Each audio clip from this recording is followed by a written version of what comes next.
Kembali kita bersama-sama untuk menerima kebenaran firman Allah. Biarlah kita mau persiapkan hati kita untuk sama-sama mendengarkan kebenaran firman Allah pada pagi ini.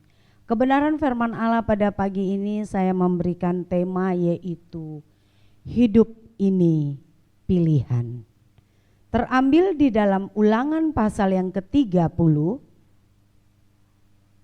Kalau Bapak Ibu buka Alkitab di rumah, kita perhatikan sama-sama dan kita baca bersama-sama ya.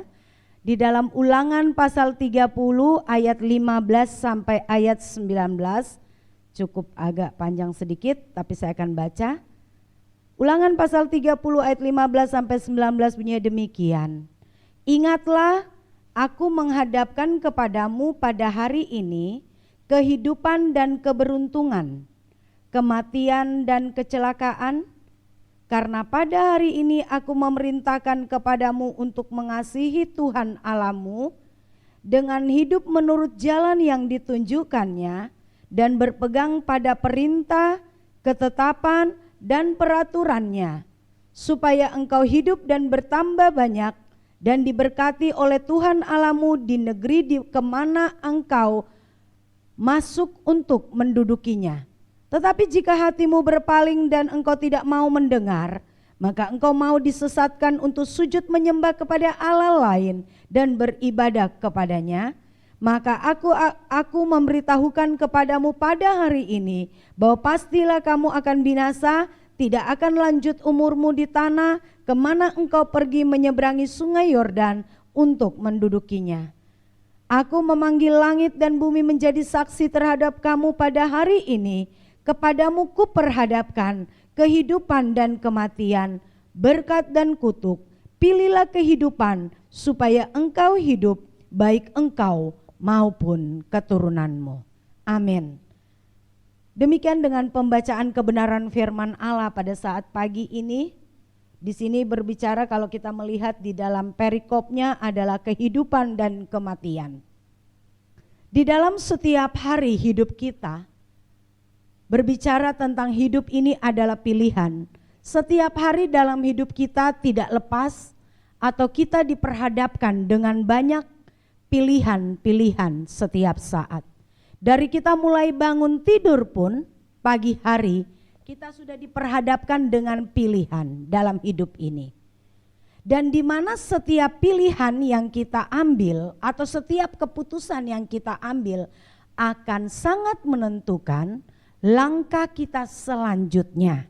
Itu sebabnya kita tidak boleh di dalam salah memilih atau menentukan pilihan kita mulai kita dari bangun tidur.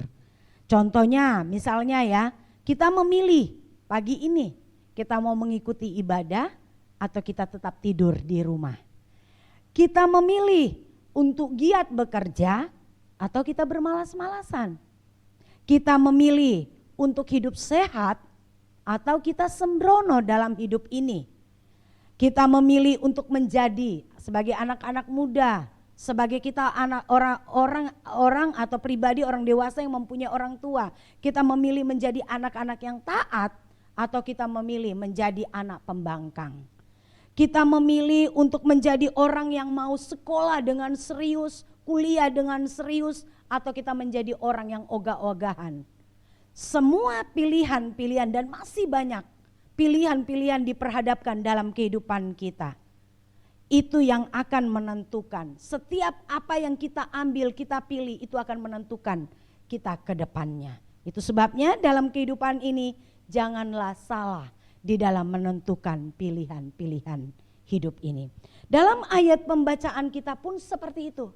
Bangsa Israel diperhadapkan kepada pilihan dalam hidup mereka. Jika bangsa Israel dalam ayat 15 sampai ayat yang ke-19, jika bangsa Israel itu memilih untuk taat, kebenaran firman Allah katakan, maka Allah berjanji untuk memulihkan kesejahteraan mereka. Allah berjanji untuk memberkati bangsa Israel. Sebaliknya jika bangsa Israel memilih untuk melakukan hal yang tidak sesuai dengan kebenaran firman, atau memilih kematian, bukan memilih kehidupan, memilih menyembah Allah, maka pasti tidak memilih menyembah Allah, pastinya mereka akan apa? Binasa. Di dalam ayat ini dikatakan, jika bangsa Israel memilih untuk tidak menyembah kepada Allah yang benar, jika bangsa Israel tidak memilih untuk hidup di dalam kebenaran, maka pastinya mereka akan mendapatkan akibat, yaitu kebinasaan. Demikian dengan kehidupan saya dan saudara sebagai orang percaya. Tuhan memberikan segala berkat-Nya, termasuk karya keselamatan dalam kehidupan saya dan saudara. Rancangan damai sejahtera kepada setiap orang tanpa terkecuali. Tetapi ingat Bapak Ibu yang kekasih, manusia tidak diciptakan sebagai robot yang tidak memiliki kehendak. Tuhan menciptakan manusia bukan sebagai robot. Walaupun Tuhan berhak menentukan keberadaan manusia, tetapi Tuhan memberikan kehendak bebas kepada manusia untuk menentukan pilihannya dalam kehidupan sehari-hari. Untuk menentukan jalan hidupnya Tuhan memberikan kehendak bebas. Tuhan menyediakan segala sesuatunya sama seperti nenek moyang kita Adam dan Hawa. Tuhan memberikan rancangan yang terbaik. Menciptakan manusia itu serupa dan segambar dengan Allah. Bahkan disediakan segala sesuatu yang ada di Taman Eden. Tetapi ada aturan di dalamnya. Jika mereka makan pohon pengetahuan baik dan jahat, maka mereka akan jatuh. Tetapi apa yang terjadi? Apa yang terjadi dalam kehidupan Adam dan Hawa? Mereka memilih hal yang salah.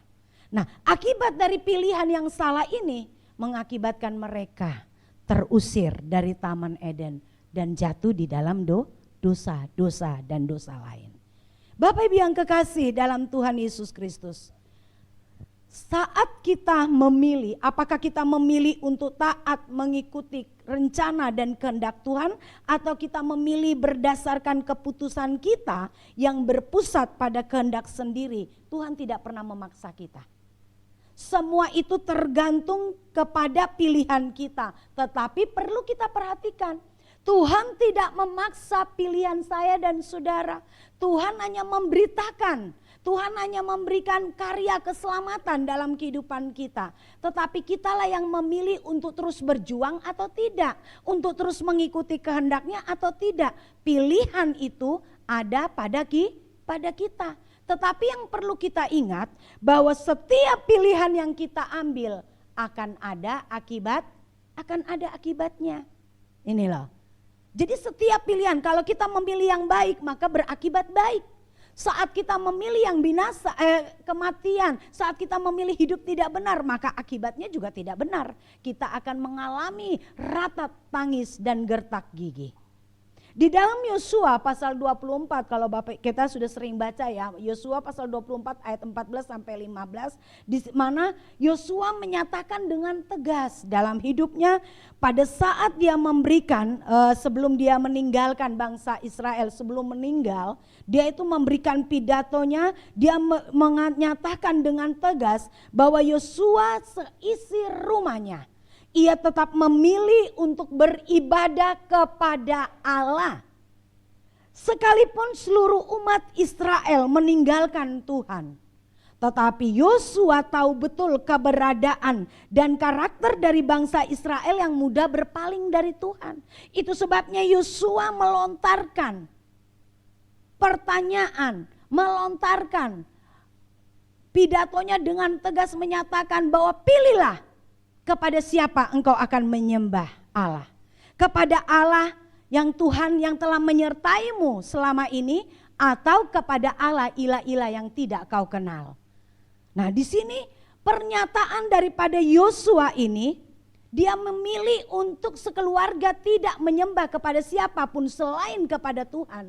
Yosua tidak terpengaruh dengan keadaan yang ada di sekelilingnya. Sekalipun pada waktu itu mungkin bangsa Israel tidak memilih menyembah Tuhan. Tetapi Yosua bersama keluarganya dengan tegas katakan apa? Mereka memilih untuk menyembah kepada Tuhan. Sikap daripada Yosua, keputusan Yosua ini adalah keputusan untuk memilih yang benar. Seperti ada pujian, katakan apa?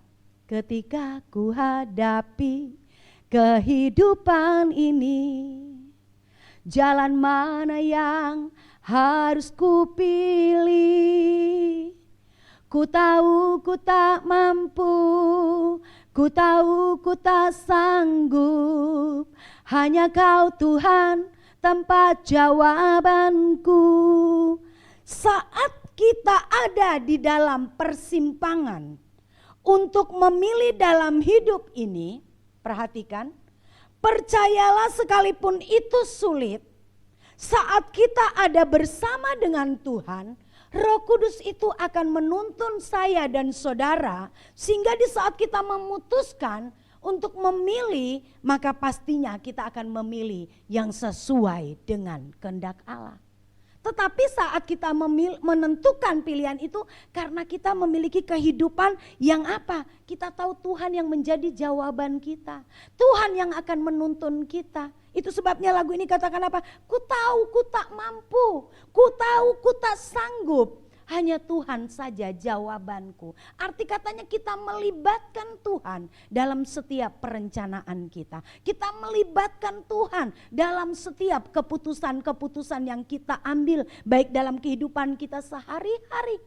Salah satu contoh, saat anak-anak muda engkau ingin merencanakan untuk masuk kuliah, mungkin saat ini engkau kuliah di A atau di B, pilihan itu akan sulit di dalam pemikiranmu, mungkin untuk menentukan 1 tahun ke depan atau berapa bulan ke depan untuk menentukan. Tetapi saat engkau sertakan Tuhan, minta keputusan Tuhan, engkau tahu bahwa aku tidak mampu untuk memutuskan Bapa, berikan aku hikmat. Di sini kita mampu untuk memilih sesuai dengan kehendak Tuhan. Karena apa? Kita menyertakan Tuhan di dalam setiap perencanaan dan pilihan kita. Sehingga pilihan yang kita ambil itu bukan pilihan yang salah, bukan keputusan yang salah. Karena keputusan atau pilihan yang kita ambil hari ini itu akan menentukan kedepannya. Bapak Ibu yang kekasih di dalam Tuhan Yesus Kristus. Lebih jauh lagi, kita akan melihat di sini ada 2 pilihan yang akan kita pelajari dan menjadi pembelajaran dalam kehidupan saya dan saudara. Karena kita berbicara tentang hidup ini adalah pilihan, maka di sini kita akan belajar. Mungkin banyak pilihan-pilihan di dalam Alkitab, tokoh-tokoh Alkitab, tetapi saya ambil ada 2 pilihan yang akan kita pelajari dan ini menjadi pembelajaran dalam kehidupan kita. Yang pertama adalah pilihan siapa? Yang pertama adalah pilihan Lot. Mungkin Bapak Ibu sudah tidak asing dengan kata Lot dan sering selama online dalam pelayanan ibadah hari Minggu pun saya sering ungkapkan pilihan Lot. Di dalam Kejadian pasal 13 ayat 10 sampai ayat 11 di situ ya. Kalau kita buka sebentar ya. Kejadian pasal yang ke-10. Tadinya saya enggak akan bacakan tapi enggak apa-apa dibacakan. Kejadian pasal yang ke-13, Kejadian pasal 13 ayat 10 dan ayat 11 dikatakan di sini, lalu Lot melayangkan pandangannya dan dilihatnya bahwa seluruh lembah Yordan banyak airnya seperti taman Tuhan, seperti tanah Mesir sampai ke Soar. Hal itu terjadi sebelum Tuhan memusnahkan Sodom dan Gomora. Sebab itu Lot memilih baginya seluruh lembah Yordan itu. Lalu ia berangkat ke sebelah timur dan mereka berpisah. Di sini yang akan kita lihat yang pertama adalah pilihan Lot. Lot bersama dengan pamannya Abraham diperhadapkan satu tempat. Nah, Abraham mempersilakan Lot untuk memilih terlebih dahulu. Tetapi di sini kita melihat pilihan Lot itu seperti apa. Saat dia diberi kesempatan untuk memilih lebih dulu, pilihan Lot di sini yaitu hanya sebatas pandangan jasmani saja. Pilihan Lot hanya sebatas pandangannya. Dia melihat, yang dilihat Lot adalah lembah Yordan yang banyak airnya, yang subur, yang makmur, indah, seperti taman Tuhan atau seperti tanah Mesir. Dikatakan ya. Dan akhirnya Lot memutuskan untuk berkemah di dekat Sodom. Yang terkenal orang Sodom adalah orang yang jahat, yang berdosa di mata Tuhan. Ini kita lihat pandangan Lot. Dan yang kedua, pilihan Lot ini hanya untuk apa? Untuk kepentingan dirinya sendiri. Saat dia memilih pilihan Lot, selain dia memilih pilihan Lot adalah hanya sebatas pandangan secara jasmani. Dia juga memilih karena apa? Untuk kepentingannya. Baginya saat dia memilih lembah Yordan, maka hidupnya akan lebih makmur lagi, hidupnya akan lebih sejahtera lagi, hidupnya akan lebih kaya lagi, hidupnya akan lebih senang lagi. Itu yang menjadi pemikiran Lot sehingga dia memilih dalam kehidupannya. Dan yang ketiga, saat Lot memilih karena pandangannya hanya pandangan jasmani, dia lupa. Ini yang ketiga. Lot lupa untuk meminta keputusan Tuhan saat memilih di lembah Yordan itu. Inilah pilihan-pilihan yang salah.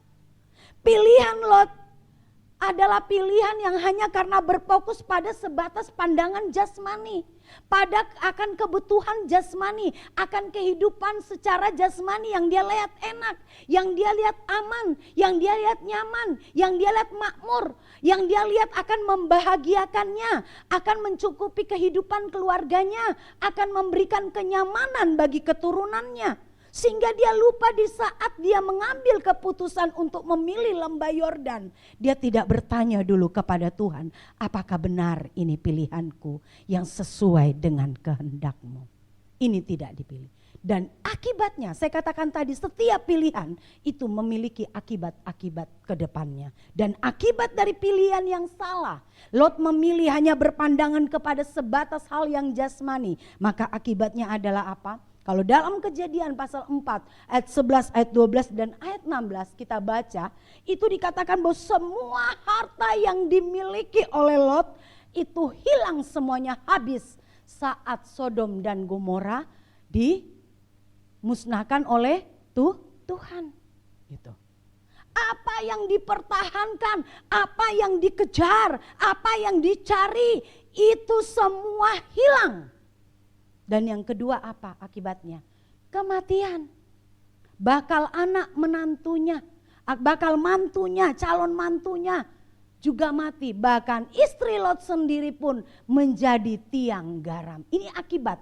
Pilihan yang salah akibatnya seperti ini. Dan yang ketiga apa?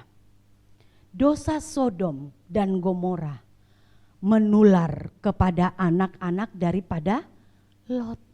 Saat mereka keluar dari Sodom, mereka ada di sebuah gua. Kedursilaanlah yang terjadi dari anak-anak Lot, membuat Lot terperangkap. Ini akibatnya. Jadi pembelajaran yang kita ambil, jika pandangan dan pilihan kita sudah tidak lagi berfokus kepada Tuhan. Jadi kalau pandangan kita, arah pandang kita sama seperti Lot tadi. Karena hanya memandang lembah Yordan yang begitu indah, begitu subur, begitu makmur.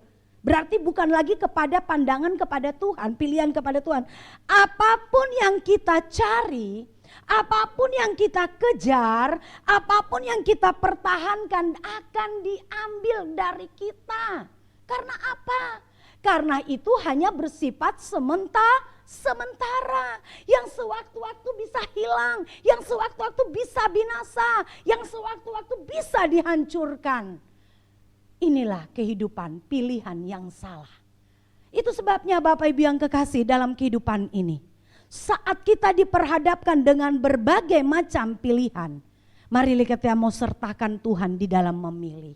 Kita jangan hanya memilih karena kita melihat secara mata jasmani kita bahwa itu enak, bahwa itu baik, bahwa itu nyaman, bahwa itu kita membuat kita senang, akan menjamin kehidupan kita ke depan. Tetapi saudara, saat pilihan kita itu hanya berfokus kepada dunia ini, kepada hal-hal yang ada di sekitar kita, kepada apa yang dapat binasa, akan membuat kita mengalami kerugian sendiri. Dan yang kedua, kita akan melihat di sini pilihan siapa? Pilihan Maria. Ini yang kedua. Pilihan Maria. Kalau Lot tadi memilih hanya sebatas pandangan mata jasmaninya, tetapi pilihan Maria di dalam Lukas pasal 10 ayat 42. Kita akan bacakan ya, Lukas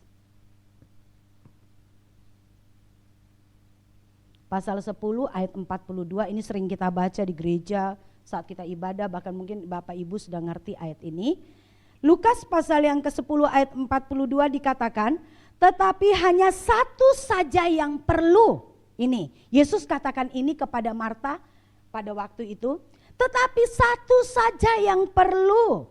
Marta, Maria telah memilih bagian yang terbaik yang tidak akan diambil daripadanya.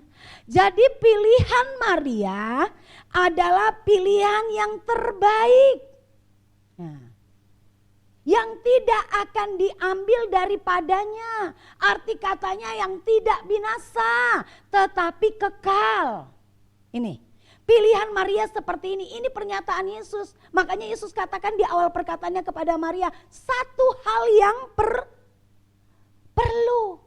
Satu hal yang penting yang harus diingat oleh Marta. Pilihan Maria adalah memilih bagian yang terbaik yang tidak akan diambil daripadanya.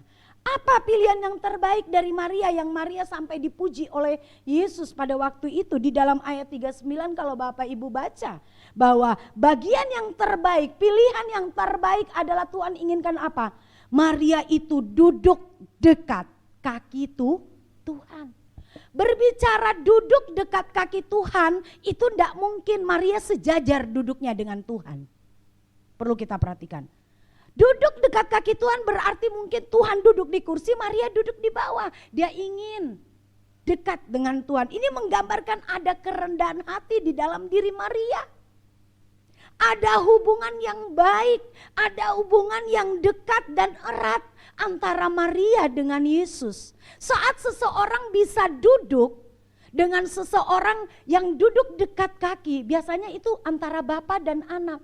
Hanya bapak dan anak yang biasa duduk, misalnya anak lagi mau bermanja-manja sama seorang bapaknya, dia pasti akan duduk di lantai, papa gitu. Atau seorang istri yang bisa hanya duduk di bawah kaki suaminya untuk bermanja-manja. Tetapi coba Bapak Ibu perhatikan, adakah orang lain yang mau duduk bermanja-manja dengan orang yang tidak satu rumah?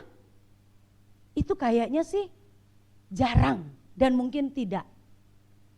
Nah, ini menggambarkan kehidupan Maria yang begitu hubungannya dengan Tuhan itu erat, dekat, ada hubungan yang begitu kasihnya luar biasa di dalam diri Maria terhadap Yesus. Ini yang dikatakan bahwa Maria memilih yang terbaik. Maria duduk dekat kaki Tuhan menandakan bahwa ada kerendahan hati, ada kedekatan, ada hubungan yang baik, ada rasa kasih yang mesra di dalam diri Maria, kasih yang tulus yang tidak bisa digambarkan secara kasat mata. Itulah yang dimiliki oleh Maria. Terbukti kita lihat sikap Maria saat Lazarus mati.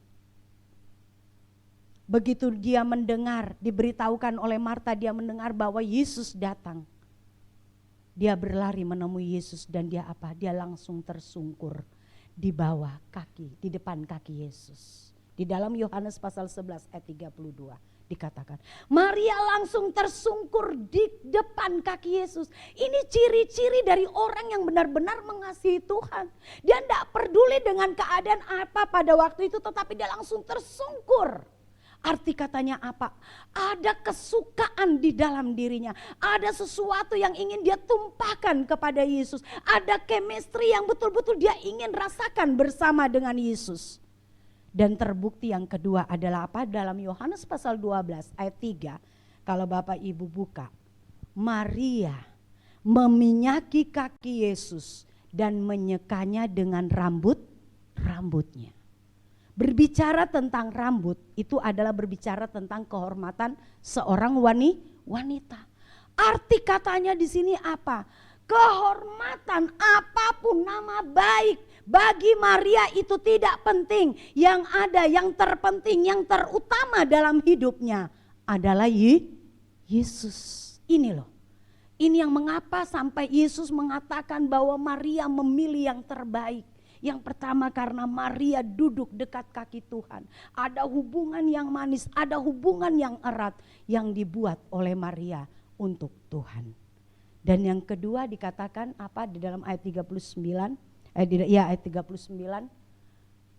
Pilihan yang terbaik Maria itu karena apa? Maria terus mendengar perkataan atau ajaran dari Tuhan Yesus. Kata terus di sini berarti tidak putus. Terus tekun. Ini dia mendengar. Artinya Maria meluangkan waktunya berjam-jam untuk duduk dekat kaki Tuhan, mendengarkan setiap apa yang Tuhan bicarakan. Mendengarkan setiap apa yang Tuhan ajarkan, mendengarkan setiap apa yang Tuhan perkatakan pada waktu itu di rumahnya. Dia benar-benar menikmatinya. Yang arti katanya, kebenaran itu dia nikmati benar-benar bersama Tuhan. Dia nikmati setiap perkataan-perkataan Tuhan. Ketiganya apa? Maria mau diajar. Berbicara terus mendengar perkataan dan ajaran. Ini menggambarkan bahwa Maria itu adalah pribadi yang mau diajar dan dididik. Ingat, seseorang yang bisa masuk di dalam kedewasaan rohani, dia harus menjadi murid. Menjadi muridnya Tuhan berarti mau diajar dan dididik. Inilah pilihan yang terbaik. Maria mau diajar dan dididik, makanya dia mendengar dengan tekun, dia mendengar dengan baik, dia menikmati hubungan itu saat dia mendengarkan perkataan Tuhan, dia nikmati setiap perkataan, setiap kebenaran yang disampaikan oleh Yesus. Dan Maria tidak terpengaruh dengan keadaan yang ada di sekelilingnya. Mau Marta marah, mau Marta bersungut-sungut, mau Marta mukanya pada waktu itu mungkin muka yang kayak pepaya busuk. Dia tidak pedulikan itu. Yang penting dia ada bersama dengan Tuhan Yesus. Yang penting dia dekat dengan Yesus. Yang penting dia menikmati kebenaran bersama Yesus. Yang penting dia mau menerima ajaran dan didikan dari pribadi Yesus. Inilah pilihan-pilihan yang terbaik. Makanya dikatakan oleh Yesus dalam ayat yang ke-42. Maria memilih bagian yang terbaik. Bapak Ibu yang kekasih, lewat dalam kehidupan Maria ini kita melihat bahwa Maria tahu saat mendengarkan ajaran dan perkataan Yesus, maka di situ Maria akan mengerti apa yang menjadi pikiran, perasaan, kerinduan dan kehendak dari Yesus. Kalau Maria hanya sibuk memang tidak salah. Sikap dari Marta itu tidak salah. Tetapi kalau hanya sibuk melakukan pekerjaan Tuhan, sibuk untuk melayani Tuhan secara jasmani, kebanyakan kan kita sekarang itu seperti itu. Kebanyakan setiap pelayan, setiap anak-anak Tuhan hanya mau sibuk dengan pekerjaannya Tuhan. Tapi gak mau sibuk untuk melayani perasaan Tuhan. Gak mau sibuk mengerti, memahami apa yang Tuhan mau. Kita hanya sibuk mengerjakan pekerjaan Tuhan. Sehingga kita katakan aku sudah tidak punya waktu. Hari-hariku banyak sekali. Ini pelayanan di sini, mengadakan kegiatan ini, mengerjakan ini. Satu hari full. Sehingga tidak ada waktu lagi untuk bersuka-suka dengan Tuhan. Tidak ada waktu lagi untuk kita bersenang-senang dengan Tuhan. Untuk kita mau memiliki hubungan yang dekat dengan Tuhan. Memang seluruh kehidupan kita persembahkan untuk kemuliaan nama Tuhan.